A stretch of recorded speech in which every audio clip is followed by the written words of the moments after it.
Hey, everybody. Thank you so much for joining us for a very special joint broadcast of Zoom into Books from our friends at Headline Books and our Big Time Talker podcast powered by SpeakerMatch.com. I am in Washington, D.C. Our guest is in North Carolina. Ashley Belote is the illustrator of the book Frankenslime, and there she is with the new book. Hey, Ashley. Hey, Burke. Thank you so much. This is so exciting.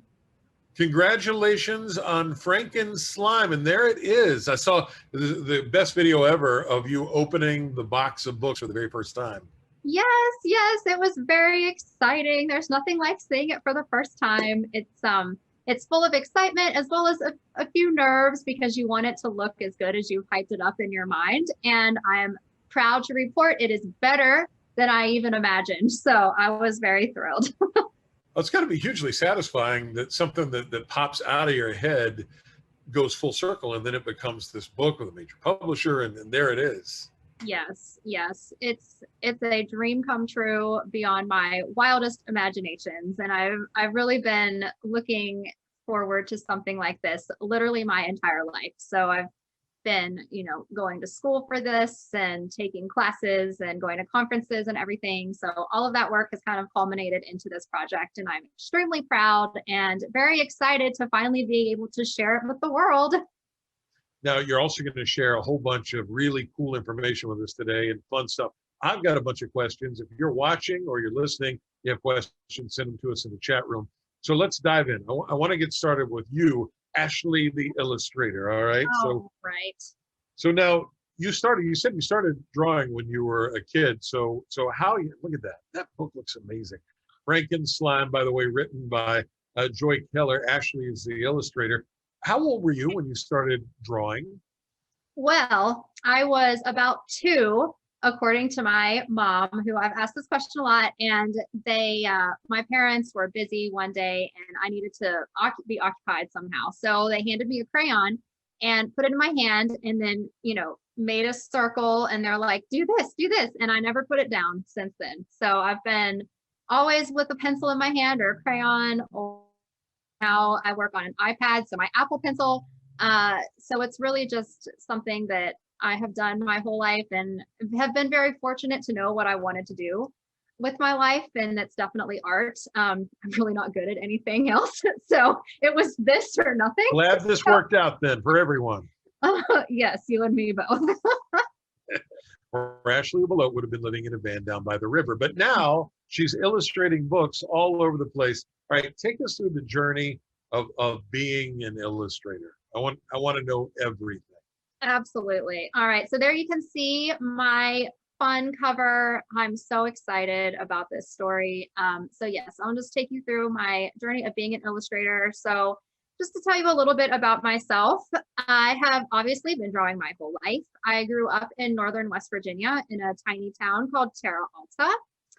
And being from Appalachia in a rural area, I spent a lot of time outside using my imagination.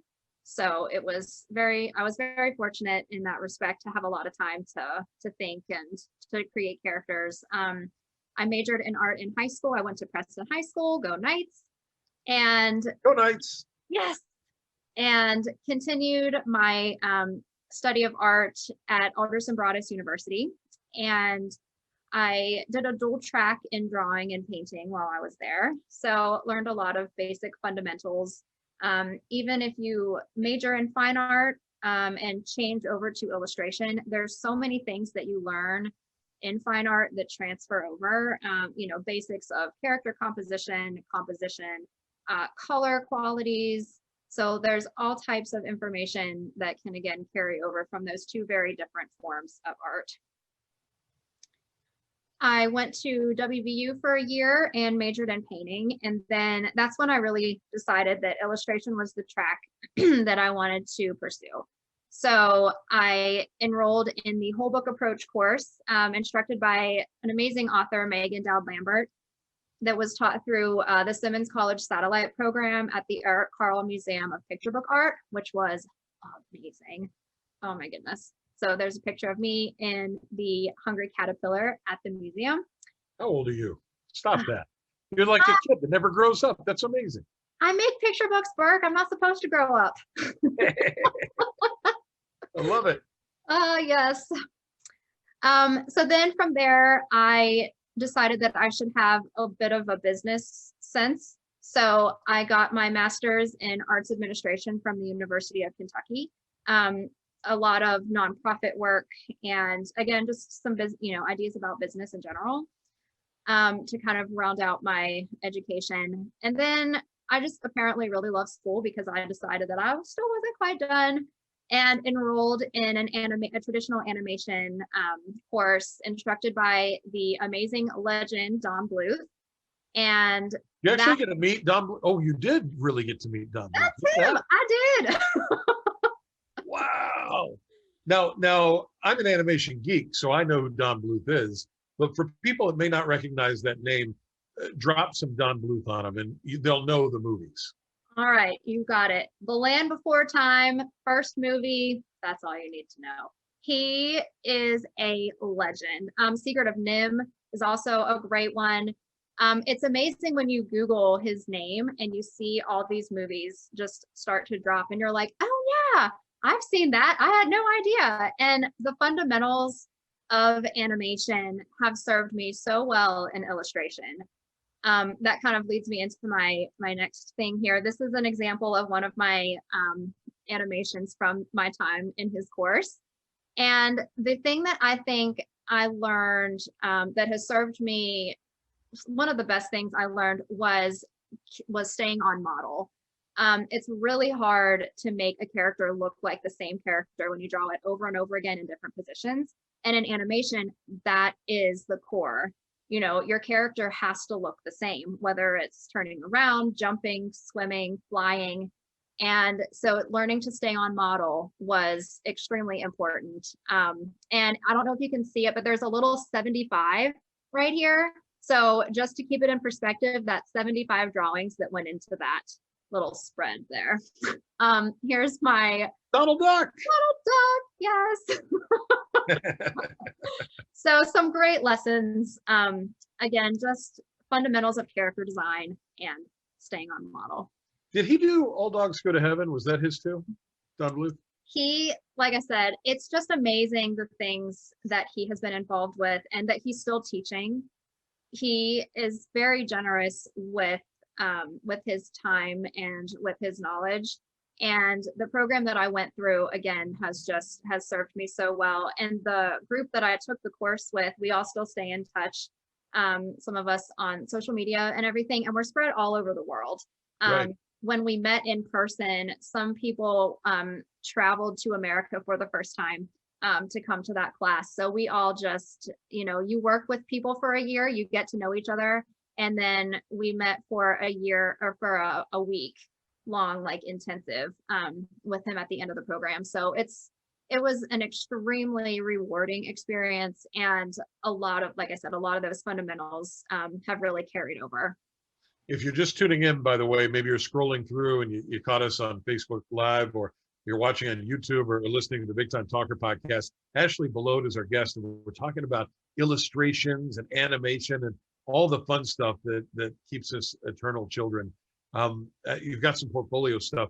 I want to take a look at that. And as we look at your portfolio, I'm going to ask a question that I'm sure lots of people have asked you before. And that is, do you think that having the ability and the skill to be an illustrator or a cartoonist or to be an animator, is that something you're born with? Do you have to have something in there that can be developed, or can it all be taught? Can any of us do it? I honestly think that if you're born with a passion for it, then you can learn. Some people have, just natural ability, while other people don't. Right. But if you have a passion for it and you're willing to learn, you can improve. I think that you have to be passionate about it, because if you're not, it's so much work. It is long hours. It is frustrating sometimes. There are so many moments of trial and error involved. But if it's something that you really have a passion for, then you can make it work. It's just like playing sports. Like, the more you practice, the better you're going to get.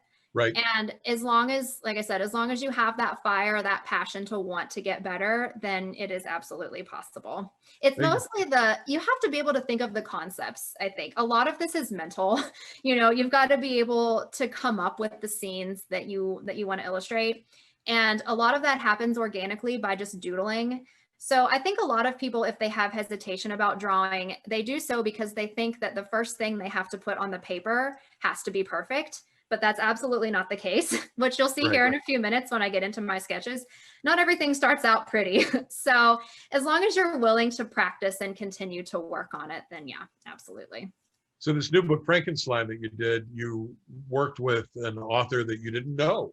And I'm not sure, have you ever met the author of that book? No, I have not. Joy is amazing. She's got a few other books out, and her writing is so perfect for picture books because she sets up the scenes, but she leaves them open-ended for the illustrator, for me to bring some of my ideas in there. So it's not overwritten. I felt like I had plenty of room to illustrate, to bring in some additional thoughts and concepts and ideas that happen only in the artwork without being mentioned in the text.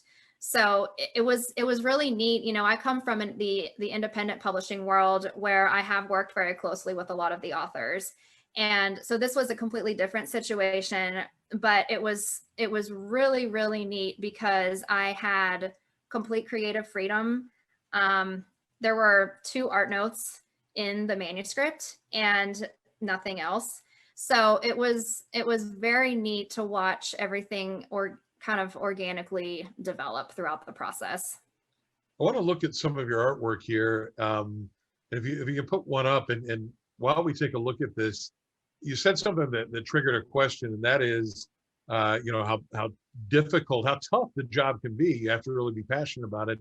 So what happens if you pour your heart and soul into something like this amazing picture we're looking at right now, and the author goes, nah, I'm just not feeling it. No, I'd rather those be purple or whatever. Isn't that soul crushing?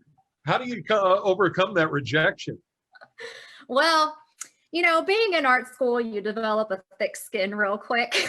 There are these great things called critique meetings where you basically go in with a big group of people, and we always call it like the Oreo critique, where you say something nice, then you say something critical, and then you say something nice so that you kind of sandwich the bad in between the good.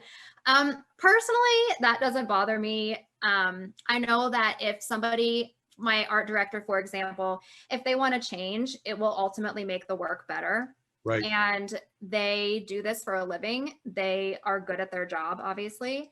And it's extremely important to listen to the powers that be, because it will make the art better, which will make you look better. And I'll tell you, I learned so much doing Frankenslime. Oh my gosh, it was an amazing learning experience.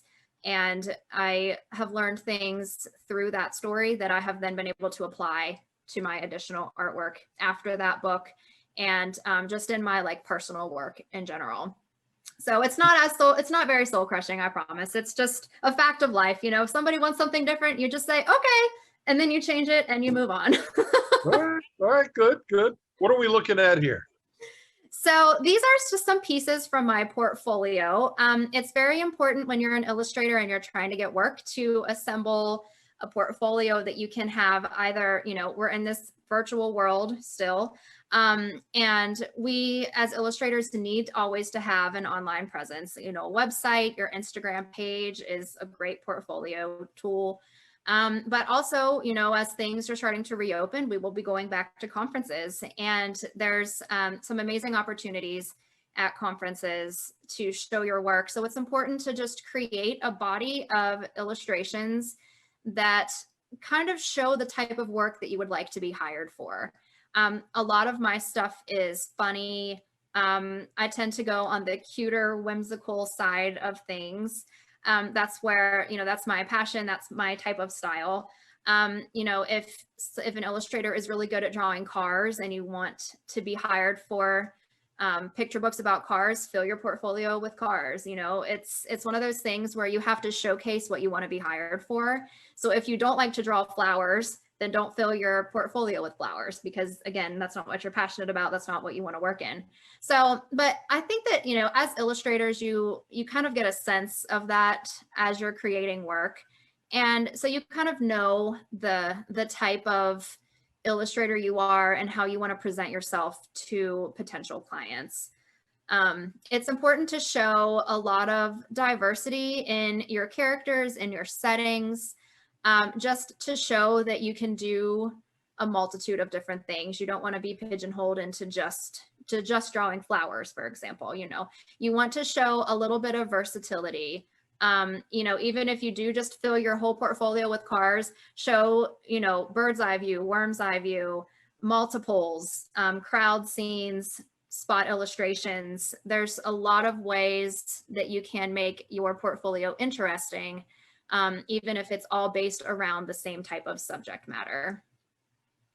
So I see what you mean in diversity and the differences that you show. Obviously, diverse young people there. Mm-hmm. How diverse do you go? So, for example, you're a talented young lady, and you can probably illustrate many different styles. If you could do, for example, superheroes or something that was dark and menacing, a dark Batman, would you put it up there, or is that too far outside your personal brand? If you were, you know, giving advice to another illustrator, do you want to have sort of a thing that you're known for, a style that you're known for, or do you want to have a whole bunch of different things you can draw that you're good at? That's a great question. I think that it depends on the illustrator. For me personally, again, you can see that all of my things are geared for a young audience. You know, cute, kind of whimsical things. If I was asked to draw some type of superhero book, I would absolutely try. I think that as illustrators in our industry, you've got to be willing to kind of step outside of your comfort zone if somebody has asked you to do that. And, you know, you'll oftentimes discover something about yourself. Like I know with Frankenslime, you know, throughout the revision process, it pushed me. It really did, you know, pushed me outside of my comfort zone to try different angles, to try different types of scenes. And I wouldn't have done that otherwise. So that was a great lesson. And so, yeah, I think if, you know, if you want to show a range of subject matter, that's great. In terms of styles, that's a tricky one, because a lot of times if you work digitally and with watercolor, for example, it's kind of hard to make a cohesive portfolio because those two things look so different from each other. So a lot of times if you're creating a portfolio, it's helpful if you can, and this again is kind of a general thing. There are of course exceptions to this, but in general, it's kind of nice to show one style fully, because you would rather do one thing really well than a few things just okay. Right. Yeah. And I bet there are lots of folks, and I would be one of them, who are watching or listening, that are curious about. You talked about using a digital pencil and working on an Apple device. Is that the way books and animation are all done exclusively now? Is the pencil and the paper, is that a, you know, thing of the past? Is that out there with buggy whips and typewriters now? I honestly don't know what a buggy whip is. I know what a typewriter is. Oh boy. Dating myself. I think that the pencil and paper will always be around. I still sketch traditionally. That's, you know, your pencil and paper and pen. A lot of illustrators still work traditionally, you know, with hand created watercolors, collage. That is absolutely not a thing of the past. It's just a different type of technique that you can use. A lot of people have gone the digital route. I personally love digital because you can get such a unique color quality, whereas oftentimes, you know, watercolors tend to be muted. And I love the versatility and the ease that comes with digital coloring, because you can practice so many different things. You can experiment a lot more. I think with digital, it's also nice because when you are creating digital work to send it to your publishing house, all you have to do is upload it because it's already on a digital device. Whereas traditional work needs to be scanned and stuff, but that's, that's a minor thing in retrospect. There are some beautiful books out there that are done with traditional media. So again, it's just kind of personal preference. I know that when I first started working, I have a Wacom tablet, which is just it's just a drawing tablet. But when I first got that, I felt so at home and so excited. And I know a lot of people who actually use both. They will create a piece that starts traditional, they'll pull it into Photoshop, use a Wacom tablet to accent some colors, to bring out some intensity, to fix certain mistakes. Photoshop is great for fixing mistakes. So there's a lot of artists out there who are kind of hybrid in between traditional and digital. Ashley Belote is our guest today on Zoom into Books and the Big Time Talker podcast powered by Speaker Match. You can visit her at Ashley Belote, BELOTE.com, and check out our portfolio on Instagram. She's on Twitter too, at Ashley Belote1. I don't know everything you got up here, but I wonder if you could kind of walk us through this. I want you to pull the curtain back like the Wizard of Oz and show us how all this works. So if you get a gig, somebody says, yeah, I want you to draw a children's book, where does it all begin? I am very excited about this. This is so much fun. Yes, I would love to show you kind of like the behind the scenes process of how a picture book is made. So this is obviously the end result here. This is the cover front and back of Frankenslime. I love it. Oh. That's fantastic. It's alive. It is. And I will tell you, I was so excited when I first opened my box because the title and the words on the back are actually in glitter on the actual book. And that was so much fun to see. I didn't know that was going to happen. So that was a nice little surprise there. So now, when does that book come out? Before we get into this, Frankenslime is due for release around Halloween. Is that right? No, actually, it comes out in less than 1 week, so that way everybody can get it before Halloween. So that it's a summertime release, so it'll be in bookstores in July. It will be released on July 13th. Yes, so less than 6 days, which is very, very exciting. I can't believe that it's here already, and just to be able to see it on bookshelves is just going to be amazing. All right, so Joy Keller, the author, writes Frankenslime. Mm-hmm. She submits it through her agent to her publisher, and the publisher is who? The publisher is Bible and Friends. They are an imprint of Macmillan. Okay, so Bible and Friends and Macmillan, and they say, we love this book, Joy. We're going to release it. You need an illustrator. And then how does Ashley Belote and Joy Keller come together for Macmillan? Well, lucky for me, I am a member of the Society of Children's Book Writers and Illustrators, and I have been since 2016. Again, I've gone to art school, I have taken classes, I have worked and worked and worked towards this goal. It is a commitment of time, energy, creativity, and perseverance to get into this business. I traveled to several SCBWI conferences over the years, and at conferences, they conduct portfolio reviews and manuscript critiques often. And I had a manuscript critique with my art director, Mallory Grigg from Macmillan. And so she critiqued my portfolio, and she did a seminar for illustrators, and I attended. And she said that she first of all is amazing. I, again, have learned a tremendous amount from her, working with her on this book. And she mentioned that she hires illustrators off of Twitter often. And she is amazing, not only for her ability to design, but for the opportunity that she presents for illustrators. She is so open and very transparent, and she has a great social media presence on Twitter. And so she mentioned that she had just sent out a call for illustrators who can draw anthropomorphic slime. And so for those of you who don't know, that means anthropomorphic is when you give human-like qualities to something that's not human. So it was to draw basically a slime character. So I made a little sample, I tweeted it at her, and I ended up getting the deal. So wait a minute. So the rest of us, we put a resume in for a job, and they want to know how many words you can type per minute. Or they want to make sure you've got a good driver's license, maybe a CDL, or you're a doctor, you're a lawyer. You got a job because you could draw slime with human-like characters. Yes, I did. And again, that is why I have one of the most fun jobs in the world. I spend my day creating these hilarious scenes and these fun characters. Again, it is a lot of work, but again, that's what I was getting to earlier about the fact that you have to have passion for this, because it takes a lot. It's definitely a passion fueled project. Wow. All right. So I interrupted you. You were telling me about how this all worked with Joy Keller, and you got the job sort of via Twitter because you can draw slime with human qualities. Yep. Amazing. Mm-hmm. Then what happens? So I get the manuscript, and from here I make a bunch of notes.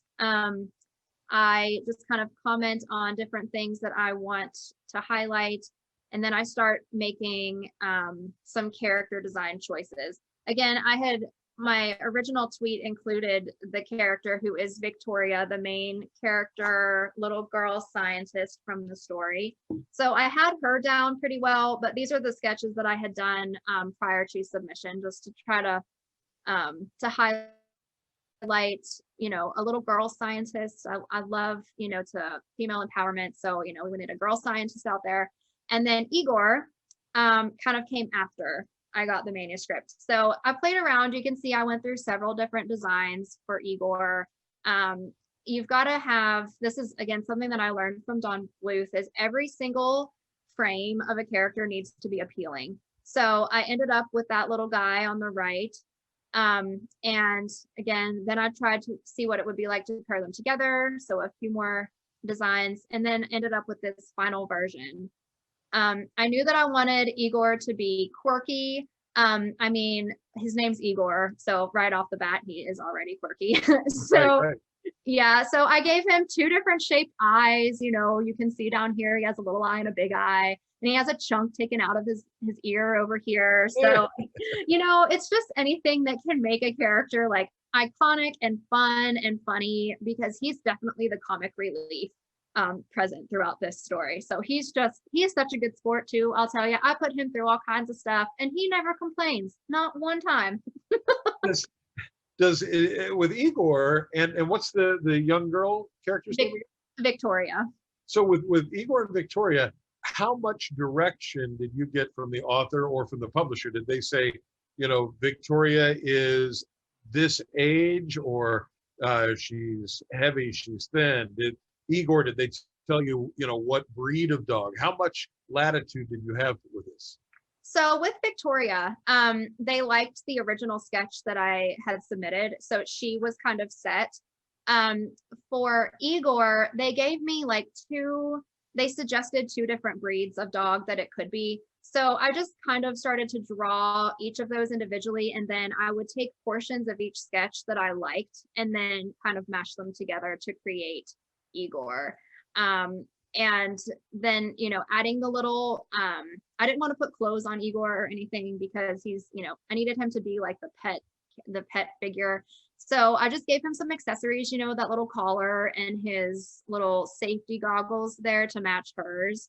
So it's one of those things where they really gave creative freedom to me to really experiment. And if I had done something that they thought could be better, they would have told me. There's a lot of sketches that I did multiple times that, again, I'm always happy to revise, because it will ultimately end up better. Multiple times. How many times, how many sketches of these two characters did you do before we see the final version here?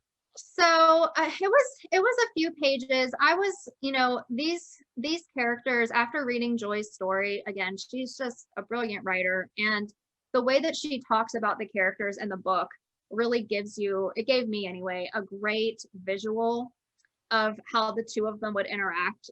Victoria's obviously the lead. She's the the one who initiates the experiments, and Igor's just kind of there to help and do what he can. And as you can see from like the shark tooth slime, he's often the butt of these visual jokes here. So it's, you know, it's a lot of trial and error, but I would say that I went through, you know, maybe 15, 20 character designs for Igor before I was satisfied with him. Because I wanted him to be bendy and fun, and I could, you know, mold him into several different types of positions so that he would be funny and appealing, you know, always thinking of the appeal. And I see the chunk out of Igor's ear that you talked about, and the difference in the size eyes. Is that direction that comes from an art director or the author, or are those ideas that you come up with and you throw them out there and they sign off on them? Yep, that was from me. They really liked the character. I didn't have to do much revision with Igor. It was mostly, a lot of the revision came in terms of like the setting versus the actual characters themselves. And Victoria, did they tell you how old she was? Did they talk about ethnicity ahead of time? No. There? No, I have been diverse. I love drawing diverse characters. I think every child should be able to see themselves in a picture book. And as illustrators, you know, we have the privilege of being able to make that happen. And so, again, I'm just so honored to be a part of this project. And again, I just think that if every kid can see themselves in a picture book, then you have succeeded. So with Victoria, I typically draw to the picture book age anyways. So I knew that she needed to be old enough to be able to read and write, because she needed to write down these recipes, write down ideas, but she still had to appeal to the picture book audience. So I needed her to stay as young as possible.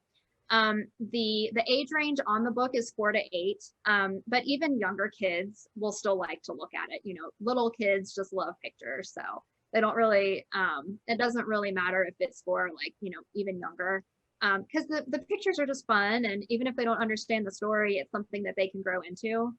But I just wanted her to be appealing to that age group. Ashley Belote is our guest today on the Big Time Talker podcast, powered by Speaker Match and Zoom into Books from our pals at Headline Books. Her new book is Frankenslime. She's the illustrator. Joy Keller is the author. It's out in July in bookstores everywhere, online, Amazon and BarnesandNoble.com. And I bet if you visit AshleyBelote.com, she'll tell you how you can get it there too. All right, what else cool can you show us here? Okay, so we will go through the sketch revision process here. So this is my very, very early sketch of one of my favorite spreads in the book.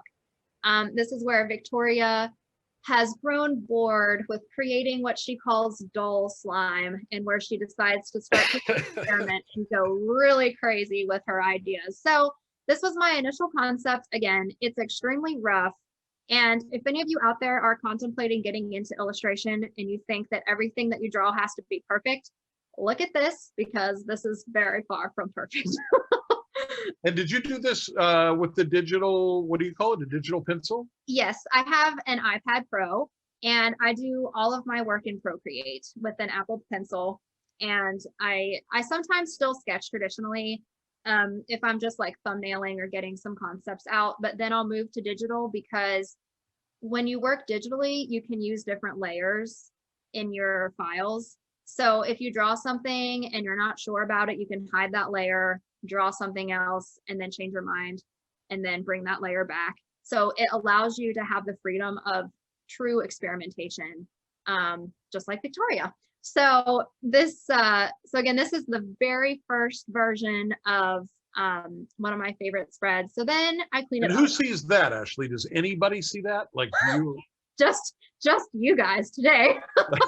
But, so that never makes it to the author. You like do lots of cleaning up and a lot more before you get it to it. I mean, you can see that there is quite a bit of difference between the two. But again, this is where the magic starts. You know, you've got to just get your ideas out there. Do not be afraid about what it looks like, because you'll clean it up. A lot of times I'll get ideas like boom, boom, boom, right back to back in my head. So I just jot everything down, and sometimes I'll write across my images. and like, you know, to revisit that later. So then I can take my time and clean it up. And I've got all these, I had so much fun naming all of these like funny, I love humor in picture books. And like little notes and little signs can really do a lot for you with humor. So, you know, I've got pickle slime, I've got upside down slime, I've got, you know. Oh, there's I'm bored slime down there. Yes, yes. I mean, it is so much fun. And again, they gave me such creative freedom. So this was my first one. And then as I was going back and reviewing my sketches, I realized one big thing, that I forgot to leave room for the text. Oops. Yeah. The text is very important in a picture book.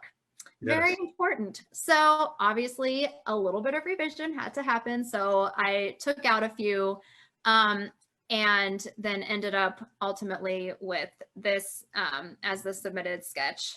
So I go through every spread and essentially go through that same process. And then I did 3 rounds of revisions. Again, every time it got better and better, I learned more. And then when your sketches are approved, then you get to go to color. And that's when they really start to pop. Oh, wow. Yes. So the difference is amazing when you just flip back and forth. It is so much fun. And again, to just have a team behind you is incredible. Because again, the whole book just elevated. How did you know how much space to leave for the text, for the words?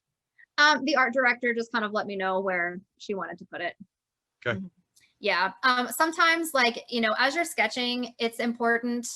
And following that little issue that I had, I was more conscious of it. It's important to kind of leave room in your illustration for the text from the beginning. And then if the art director thinks that it should be somewhere else, you can make adjustments. But a lot of times they'll take their cue from, you know, just like the empty space on your spreads, because it's important to have a place oftentimes for your eye to rest in a busy picture, because again, this is very, very busy. So you've got some room to rest in these sections here, as well as down here, but this is actually where some of the text was going as well, down here on her desk. So, and will sometimes, Ashley, will there be a different artist who does the coloring than the illustrating? Is that sometimes 2 different individuals or no? It can be in very special cases, but generally with picture books and the type that I'm working in, it's the same artist. Mm-hmm. So you get to do both. Neat. Yes. And again, I did a few different color samples. My colors started off a bit mature for the spreads. So the art director said, think more candy store type color. So I, again, you know, learned a lot there, shifted my color palette, and ultimately ended up with something that everybody was very happy with. These are my end pages. So for those of you who don't know, like the parts of a picture book, the end pages are when you first open up the book, the part that's like pasted down in this first page here that actually turns. And for illustrators, to me, this is like prime real estate right here. I mean, how fun is that? It's just completely blank. Like, and it's really an opportunity to start the story before the story actually starts. So it can serve as an opportunity to provide some like clues as to what the audience will be seeing when they actually start to go through the story. So again, so much fun making up all of these different types of slime. And, you know, again, you can see the vast difference that happens when you start to add the color. So much fun. Oh, that looks great. Thank you. So this next one, this is one of the ones that I had the most revisions for. So I had to illustrate Victoria creating rainbow cloud slime, intergalactic space slime, and glow-in-the-dark zombie slime. And that's all you get right there. That's your direction. Yes. So and just so you know, there are actually recipes in the back of the book for these 3 different types of slime that you can make at home. So good to know. All right, I'm in. Okay, so round 1, we had up in the left would be rainbow slime, Bottom left is Intergalactic Space Slime, and on the right, that would be my zombie slime. The art director's feedback was it needed to look more like a combined space, like they had a relationship to each other. Again, great note. So this was my second attempt. So again, I have the clouds kind of serving as clouds down here in this space area, and then the zombie slime just kind of oozing over and kind of taking over this side. The feedback on this version was that they would have loved to see the stars go all the way across, and ultimately ended up with this sketch. And again, it's a great note because it really makes your eye kind of travel up through and then end up down here with the zombie slime. And again, it's amazing how much I learned just in those 3 options alone. And again, then you add color and the whole thing just comes to life. Wow. So that was that's one of the best learning experiences that I had. And there's actually a sequel to Frankenslime called Valenslime that's coming out in November. Valenslime. Yes, Valenslime, yes. So I actually used a lot of the direction that I received when creating the images for that book. So a lot of my spot illustrations, so these are, I should tell you, so spot illustrations are where you have like, one thing happening here, a second spot happening here, a different spot. So you show like 3 different moments in time on, it doesn't have to be 3, but you show multiple moments in time happening on the same spread. So again, but even though they're separate moments, you can see they still kind of work together just a bit. So again, I took that concept and applied it to my, my sketches in the next book.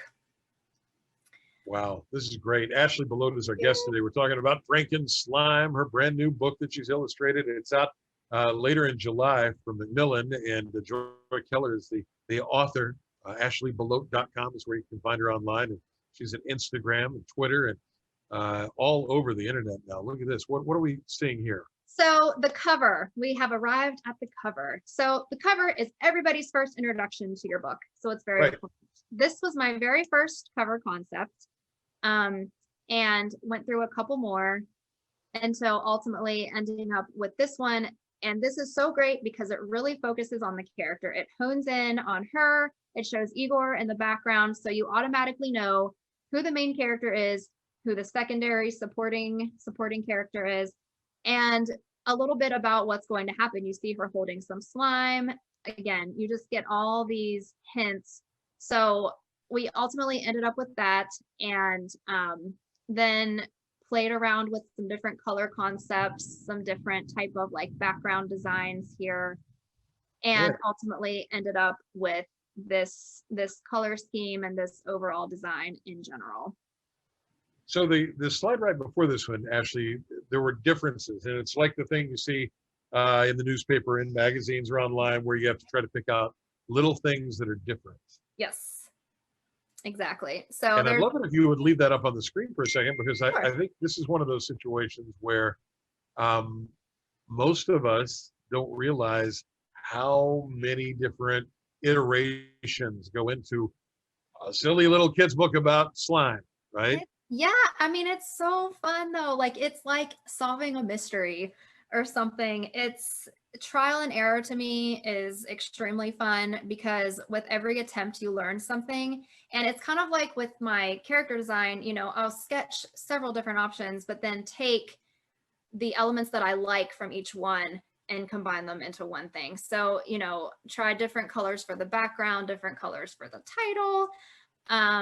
And ultimately, like I said, ended up with this one. And the art director's note was to create a little bit of like texture because the background was originally this like flat color.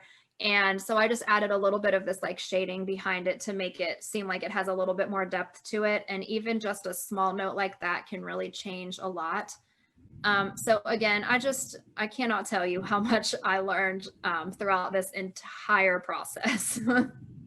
How much of the decisions that go into what we finally see we go to the bookstore, are subjective, and how much of it is there a consensus where you look at all these different iterations and everybody says, yeah, there's no question this is what it should be.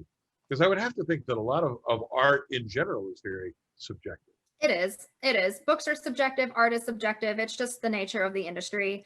You know, not everybody's going to like everything that you make. And that's, again, something that you learn very early on, just kind of in life in general. You know, it's like, just like with people. But with a book like this, these books are so successful because of the teamwork that's involved behind the scenes. You know, marketing is involved, the art director is involved, the editor is involved. I don't even know who else would be involved. You know, there's so much that happens, even beyond myself. You know, I submit things and then I get feedback. You know, I don't know who said what, but I just know that, you know, it's my job to deliver something that they feel will be successful, which again is why it's so important to listen to these people. There's, you know, unless you feel very strongly, I am never not going to listen to the art director, because again, like, you just learn everything, and Sure. it's what they're there for. They're there to guide you, and ultimately create the best book possible. You know, a great takeaway from this conversation for me is that you continue to learn. Yes. And you have, you know, Humpty Hump different degrees from a million different schools, and you kind of look like a professional student there for a while, like you're never going to graduate. I know. But now you're doing it, and you're still learning from the art director at Macmillan, and you're still learning from the authors who you work with. And Yes. I think that's fantastic. I love the look of Frankenstein. Congratulations. Thank you so much. So now it is your turn, audience. What? Yes, we are going to learn to draw Igor. All right. So I'm ready. I'm ready. All right. So all that you all need is a piece of paper and a pencil. And again, there's a replay if you all, like, you know, aren't prepared for this. I understand. And a lot of people think that they aren't good artists and that drawing is hard and everything, which again, the more you do, the better you'll get. Okay. But drawing can be easy if you break everything down into shapes. You know, if you look around your house at a lamp, that lamp is comprised of shapes.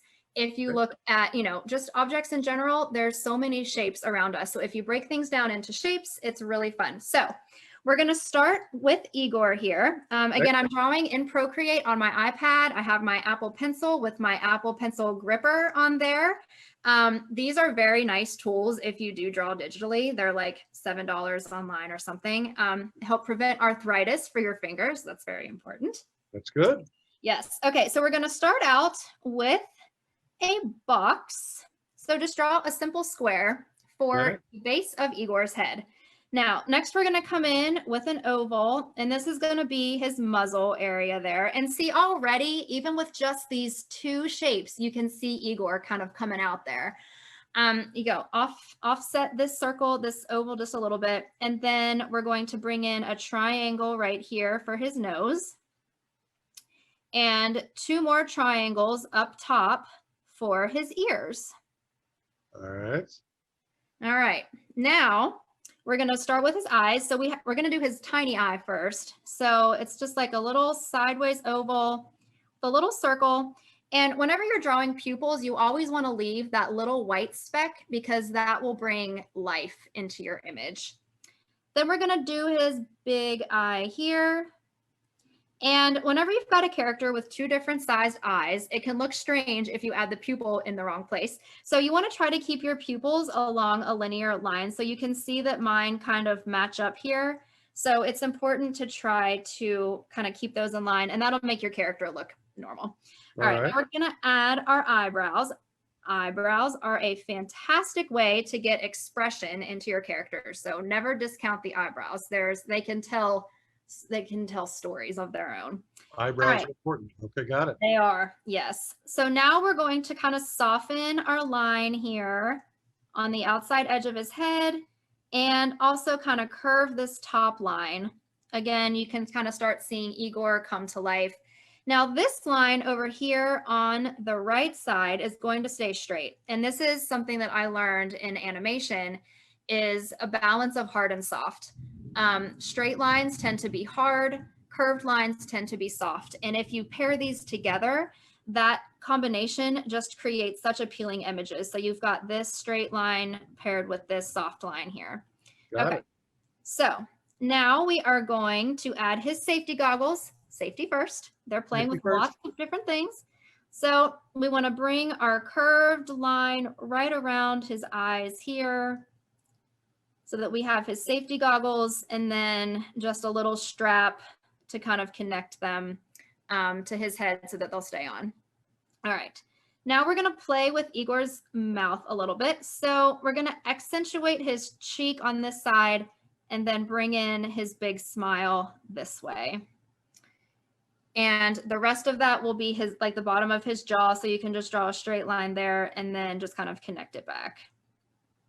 So now we just have to play with his ears a little bit and then we can move into the body. So we just need to play with our triangle, just kind of bring it down, make it come to a point and then add that fold over and just do the same thing to the other side. Add your fold over on that side.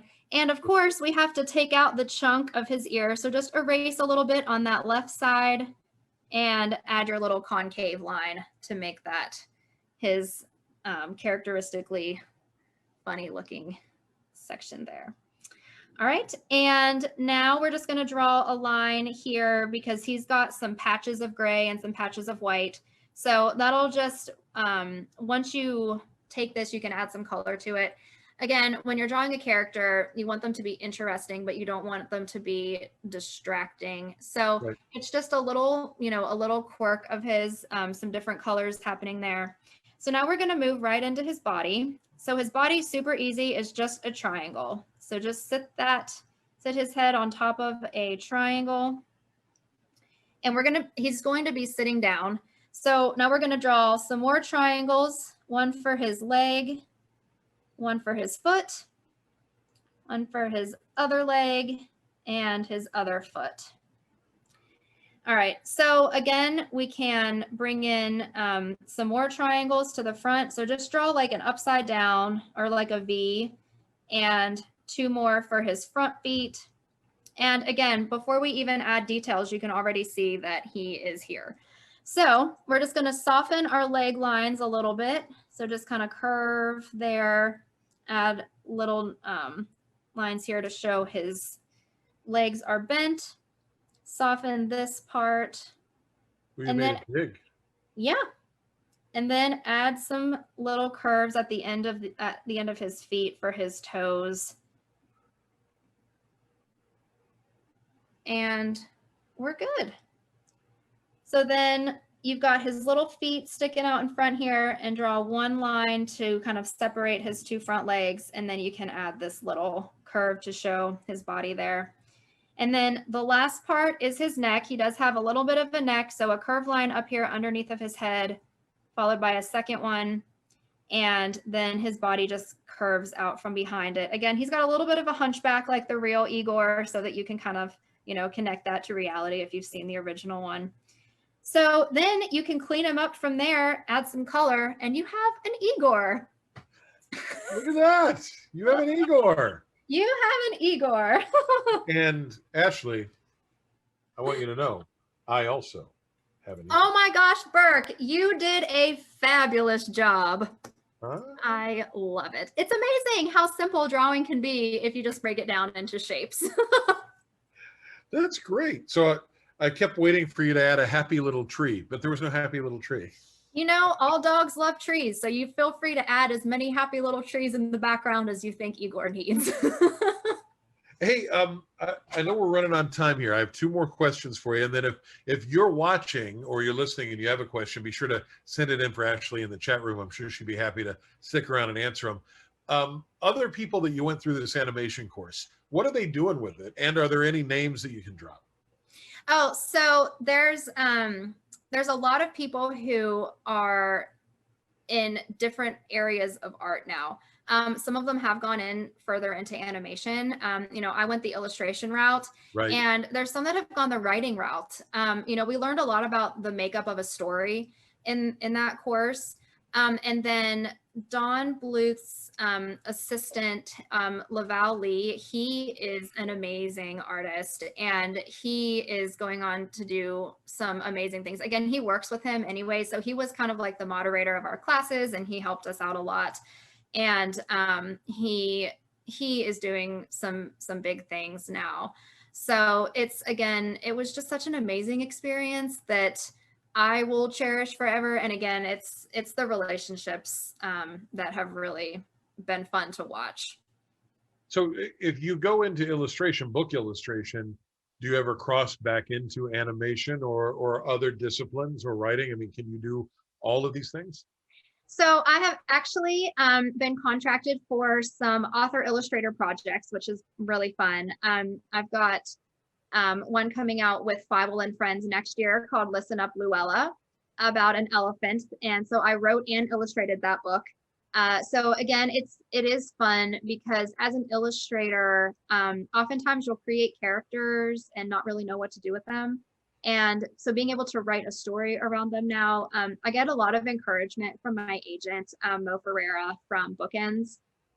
She is so nice and excited whenever we talk and when we email and everything. And she always just encourages me to keep trying, and she'll give me feedback. And again, I don't mind revising at all, because I know that any type of feedback I get is just going to make my work better. So very good. And let's wrap up with the nuts and bolts of it, the business end of being an illustrator. If someone's watching now, they're listening and they think, I've got a passion to do this, or I have a skill, or people have always told me that my art is really good and maybe I should do this for a living. Give us some of the business end, because you actually took some education on that too. It's more than just having that skill, right? And even just having that passion. It starts there, but then what? What can you tell us about the business end of being an illustrator? I can say that it all comes down to perseverance and a willingness to take direction. Again, I have found that joining different types of writing groups, illustration groups, has been extremely helpful to kind of get in groups of people with your like passion. Again, SCBWI is great. I'm part of another group called 12 by 12 Picture Book Challenge, where the challenge is that you write 12 drafts in 12 months of a picture book. That is a great organization. There's also Kidlit 411 on Facebook. They are great. There's tips, there's questions, there's celebrations, there's everything that goes along. There's commiserating, there's venting, there's everything that comes along with this, this industry. So I would say that joining some groups is a great place to start for the networking. And again, joining critique groups is something that I have found. I have fabulous critique groups. I'm in a few different writing ones and a few different illustrating ones. Obviously with the pandemic, we didn't meet in person, we meet via Zoom, which is fine. And we just send our manuscripts. If it's my writers group, we just send our manuscripts around. We make notes, we get together in person and talk about those notes. And it's amazing what happens when you brainstorm with just one person or a couple more people. So I'd say that if you really want to, jump into this with both feet, the best way to do that is with a community behind you and supporting you. So I cannot say enough about the importance of finding that community and really just immersing yourself in the critique process, the revision process, and again, just to kind of become friends with those people who share your same goals. You can make a living doing this, yes. But you have to have perseverance. You do. It's like with everything else, every industry you have to work hard in. And the fun thing about illustration is that it's like, yes, it's competitive, like everybody wants to do book projects and everything. But when one of us from my illustration group, gets some type of deal or something, we're all so happy. And it's because in illustration, everybody's work is different.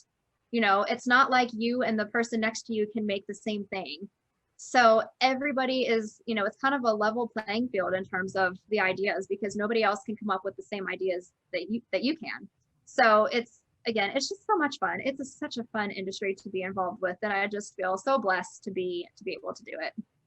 I love to see somebody passionate about what they do, and the proof is right there beside you. Frankenslime, illustrated by Ashley Belote, in bookstores in July, online at Amazon, Barnes and Noble, wherever you get books. And I know you're going to be out there signing books and greeting people. And the follow-up, Frankenslime, is due later this year as well. Congratulations. Thank you so much, Burke. I really appreciate it. What a fun edition of Zoom Into Books and the Big Time Talker podcast. Thanks to our guest, Ashley Belote. Thank you for watching and listening. Thank you, Speaker Match, for sponsoring the show. Wherever you go, whatever you do, make it a great day. Slime somebody. Bye now.